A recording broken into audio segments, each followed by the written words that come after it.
Hello friends, NK Prajapati classes में आपका स्वागत है। तो आज हम टॉपिक पढ़ेंगे बुद्धि के बारे में। बुद्ध सोचना, समझना, तर्क, विचार, चिंतन करने की वह मानसिक योग्यता जिसके माध्यम से व्यक्ति जो अपनी समस्याओं का समाधान कर वातावरण का शिकार होने से बचता है, तो उसे हम क्या कहते हैं? बुद्धि कहते हैं। बुद्धि का मतलब होता है कोई भी बात को हम सोचते, समझते, तर्क करते, विचार करते, चिंतन भी करते, तो वो मानसिक योग्यता है जिसके माध्यम से व्यक्ति जो है अपनी समस्याओं का समाधान जिसके माध्यम से करता है, वो कौन सा है? बुद्धि कहलाती है। उसके बाद में बुद्धि शब्द का जो सर्वप्रथम प्रयोग किया था फ्रांसिस गाल्टन के द्वारा किया गया। क्वेश्चन आता रहता है कि बुद्धि शब्द का सबसे पहला प्रयोग किसके द्वारा किया गया? तो फ्रांसिस गाल्टन के द्वारा। अब हम बुद्धि की प्रमुख परिभाषाओं के बारे में जानते हैं। सबसे पहले एक विद्वान हुए थे बट के द्वारा।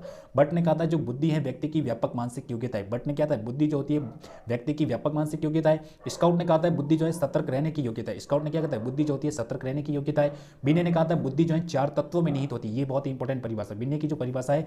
बिने ने कहा था बुद्धि चार तत्वों में निहित होती है जिसमें कि ज्ञान, आविष्कार, निर्देश और आलोचना। उसके बाद में गॉल्टन ने कहा था कि बुद्धि किसी भी वस्तु को जानने एवं समझने की क्या योग्यता है। बुद्धि जो होती है किसी भी वस्तु को जानना या समझने की क्या योग्यता है। स्पेयरमैन के अनुसार बुद्धि जो होती है व्यक्ति की सामान्य योग्यता है। स्पेयरमैन ने क्या था? बुद्धि जो है व्यक्ति की क्या है? सामान्य योग्यता।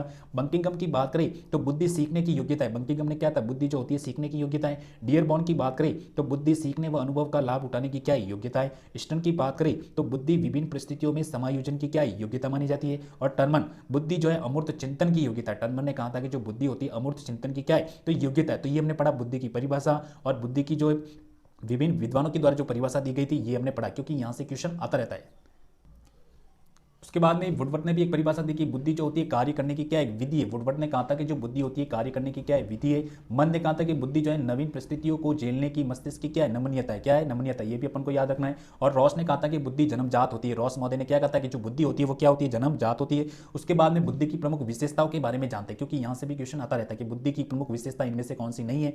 तो सबसे पहले जो है बुद्धि जन्मजात होती है। पहली विशेषता क्या है? बुद्धि जो होती है जन्मजात होती है। दूसरी, बुद्धि परिवर्तनशील होती है। बुद्धि क्या है? परिवर्तनशील होती है। जैसी अवस्था वैसी उसकी बुद्धि होती है। उसके बाद में बुद्धि जो है सीखने की योग्यता है। बुद्धि क्या है? सीखने की योग्यता भी है। और बुद्धि सीखने व अनुभवों का लाभ उठाने की भी क्या योग्यता मानी जाती है। बुद्धि जो है समायोजन की योग्यता है। बुद्धि क्या है? समायोजन की योग्यता है। और बुद्धि तार्किक चिंतन की भी योग्यता मानी जाती है। तार्किक चिंतन की योग्यता भी क्या है? बुद्धि है। अमूर्त चिंतन की योग्यता भी मानी जाती है। और कार्य करने की क्या है? विधि, मतलब बुद्धि के माध्यम से हम किसी भी कार्य को कर सकते हैं। बुद्धि एवं ज्ञान दोनों अलग अलग तत्व है। ये क्या है? बुद्धि और ज्ञान दोनों क्या होते हैं? अलग अलग तत्व होते हैं। बुद्धि से ज्ञान को ग्रहण किया जाता है। बुद्धि से ज्ञान को ग्रहण किया जाता है, परंतु ज्ञान से हम बुद्धि का विकास होता है। परंतु ज्ञान से बुद्धि का क्या होता है? विकास होता है। बुद्धि जो होती है वंशक्रम वातावरण दोनों से प्रभावित होती है। क्वेश्चन ये भी आता है कि बुद्धि प्रभावित होती है तो वंशक्रम से भी प्रभावित होता है और वातावरण से भी प्रभावित होती है। उसके बाद में परंतु सर्वाधिक जो प्रभाव है वंशक्रम का पड़ता है। सर्वाधिक प्रभाव किसका पड़ता है? वंशक्रम का। एवं महत्वपूर्ण प्रभाव की बात करें तो वातावरण का भी महत्वपूर्ण प्रभाव पड़ता है। उसके बाद में बुद्धि की दो गतियां होती है। बुद्धि की कितनी गतियां होती है? दो गतियां, जिसमें कि सबसे लंबवत गति और दूसरी है क्षैतिज गति। उसके बाद में लंबवत गति का मतलब क्या होता है? लंबवत गति का मतलब होता है जिसमें मानसिक विकास होता है। जिसमें मानसिक विकास होता है वो कौन सी गति है?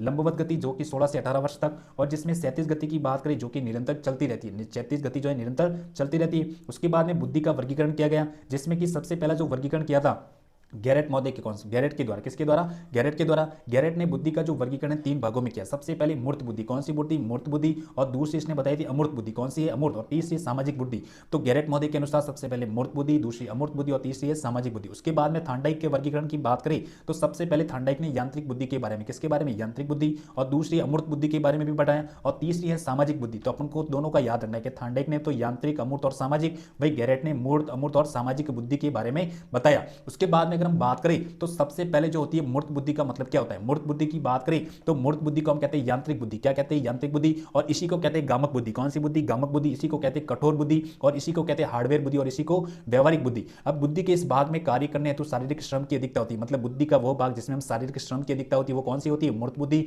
इसमें कार्य करने के लिए यंत्रों एवं उपकरणों का सर्वाधिक प्रयोग किया जाता है। ऐसी बुद्धि जिसमें यंत्र व उपकरणों का सर्वाधिक प्रयोग किया जाता है वो कौन सी बुद्धि होती है? मूर्त बुद्धि। इसमें किया गया कार्य प्रत्यक्ष होता है। इसमें जो भी हम कार्य को करते हैं वो कार्य कैसा है? प्रत्यक्ष कार्य। दैनिक जीवन में वस्तु का आदान प्रदान बुद्धि के इसी भाग में होता है। दैनिक जीवन में हम जो भी वस्तुओं का आदान प्रदान करते हैं बुद्धि के इसी भाग में होता है। जैसे कि मैकेनिकल में कौन सी बुद्धि होती है? तो मूर्त विधि, मूर्त बुद्धि। दूसरा इंजीनियर, इंजीनियर जो होता है अपने इसमें जो इंजीनियर जो होता है इसमें भी मूर्त बुद्धि। फॉर मैकेनिक की बात करें, कारपेंटर, कारीगर, मजदूर, कुल्ली और किसान, ये सब क्या है? मूर्त बुद्धि। जहां पर शारीरिक व मैकेनिकल काम होता है वो कौन सी बुद्धि होती है? मूर्त बुद्धि। जहां पर फिजिकली व मैकेनिकली काम होता है वो कौन सी होती है? मूर्त बुद्धि। और दूसरी होती है अमूर्त बुद्धि जो कि मृदुल हो गया, सॉफ्टवेयर हो गया, शाब्दिक बुद्धि। मतलब इसका मतलब है कि बुद्धि के इस भाग में कार्य करने हेतु शारीरिक श्रम की अधिकता होती है। मतलब इसमें शारीरिक नहीं, शारीरिक श्रम की अधिकता नहीं होती, इसमें किसकी? मानसिक श्रम की अधिकता होती है। ऐसी बुद्धि जिसमें हम मानसिक श्रम की सबसे अधिक आवश्यकता होती है तो वो कौन सी? अमूर्त बुद्धि। इसमें किए गए कार्य जो होते हैं प्रत्यक्ष नहीं होते। इसमें जो भी हम कार्य को करते हैं वो प्रत्यक्ष नहीं होते। अमूर्त अमूर्त बुद्धि का जो संचालन है मूर्त बुद्धि के उपकरणों द्वारा ही संभव है। इसमें शब्द, संकेत, चित्र, चिन्हों का प्रयोग किया जाता है। इस कारण इसे पुस्तक की बुद्धि भी कहते हैं। इस कारण इसे कौन सी बुद्धि? पुस्तक की बुद्धि भी कहते हैं। जैसे कि लेखक हो गया, चित्रकार हो गया, मूर्तिकार हो गया, कहानीकार हो गया, शिक्षक हो गया, वकील हो गया, कवि हो गया, गणितज्ञ हो गया, वैज्ञानिक हो गया और मनोवैज्ञानिक। तो ये सब क्या है? अमूर्त बुद्धि। इसमें जितने भी होते हैं वो सब अपने जो होता है ना मेंटल मानसिक तौर पर ये अपने क्या होते।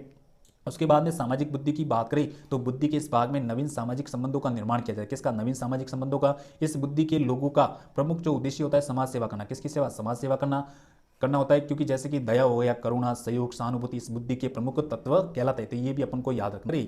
इसमें अगर बात करें जैसे कि राजनेता हो गया, समाज सेवक हो गया, सामाजिक कार्यकर्ता हो गया, मजदूर यूनियन का लीडर हो गया, ये सब क्या है? सामाजिक बुद्धि। इसमें कौन सी बुद्धि पाई जाती है? सामाजिक बुद्धि। तो ये हमने पढ़े 3 बुद्धि के बारे में, मूर्त बुद्धि, अमूर्त बुद्धि और सामाजिक बुद्धि के बारे में। कल हम पढ़ेंगे बुद्धि के जो प्रमुख सिद्धांत है उसके बारे में जानने का क्या करेंगे? प्रयास करेंगे। अगर आपको वीडियो अच्छा लगा हो तो चैनल को सब्सक्राइब करना, लाइक करना।